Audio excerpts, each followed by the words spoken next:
Kali ini kita bahas soal pelakor, atau lebih tepatnya lagi, kita akan bahas tentang macam-macam kebenaran pahit terkait posisi seorang selingkuhan.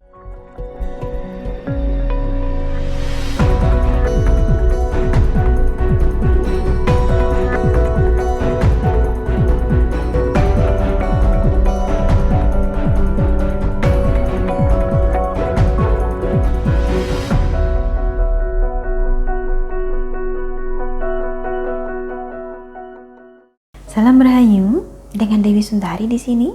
Apa kabar Anda? Saya doakan semoga selalu sehat dan senantiasa diberikan kemudahan serta kelancaran dimanapun Anda berada.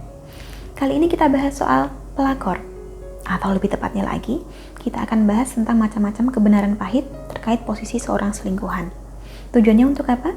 Tujuannya agar supaya bisa menjadikan pelajaran dan pertimbangan tersendiri bagi kita. Bahwasannya menjadi orang ketiga dalam sebuah hubungan rumah tangga itu tidak enak adanya. Bukan cuma nama kita yang menjadi buruk, tetapi situasinya pun tidak mudah untuk dijalani, dan pada perjalanannya akan ada banyak pihak yang tersakiti. Semakin hari, semakin banyak perempuan yang sebenarnya masih muda dan cerdas terjebak menjadi selingkuhan orang.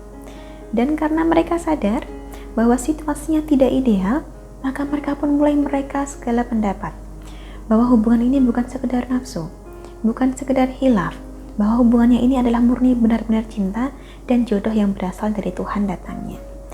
Pemikiran-pemikiran sekaligus pembenaran ini seringnya hanyalah fantasi saja, halusinasi saja, karena pada kenyataannya ada beberapa kebenaran pahit seputar kehidupan pelakor yang tidak terpikirkan oleh pelakunya sendiri.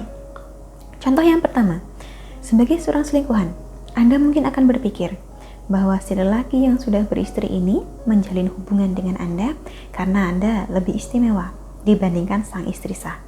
Pada kenyataannya, Anda tidaklah seistimewa yang lelaki tersebut katakan. Tidak lantas lebih cantik, lebih pengertian, ataupun lebih menggairahkan dari istrinya.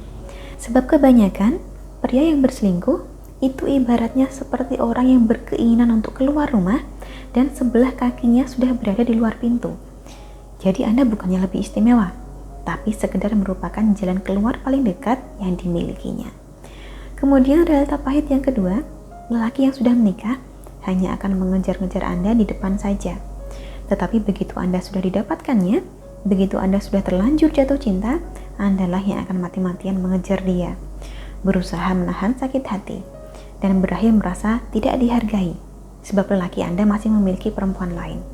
Selama hubungan ini masih berjalan, selama itu pula Anda tidak akan pernah yakin apakah lelaki ini benar-benar mencintai Anda atau tidak.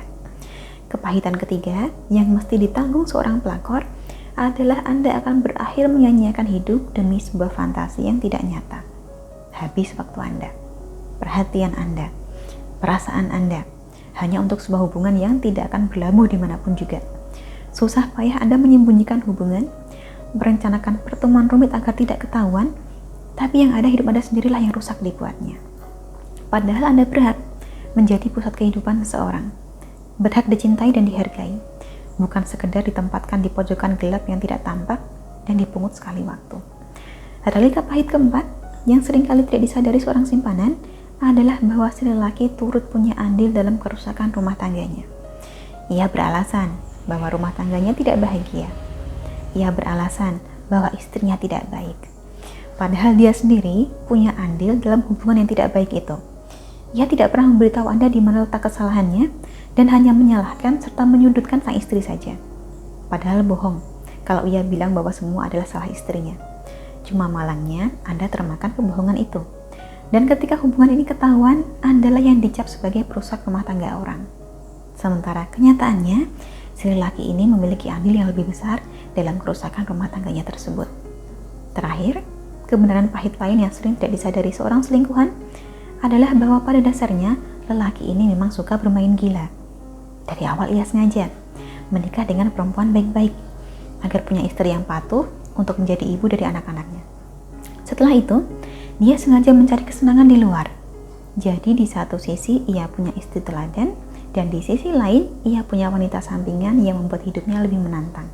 Sampai kapanpun, selama masih bisa, ia akan terus hidup seperti ini. Jadi kalau Anda menjadi selingkuhan orang semacam ini, sampai kapanpun Anda tidak akan pernah bisa menggantikan istrinya. dan istrinya pun tidak akan pernah cukup untuk dia. Kelima hal inilah yang saya harapkan dapat menjadi pertimbangan bagi Anda, agar tidak mudah tergoda bujuk rayu, agar dapat berpikir ribuan kali dulu sebelum memutuskan untuk menjalin hubungan dengan seseorang yang sudah beristri. Akhir kata, kurang lebihnya demikian dari saya. Bahasan seputar realita pahit seorang pelakor ini saya cukupkan sekian. Terima kasih banyak untuk Anda yang telah menyaksikan. Sampai jumpa di kesempatan selanjutnya dan salam rahayu.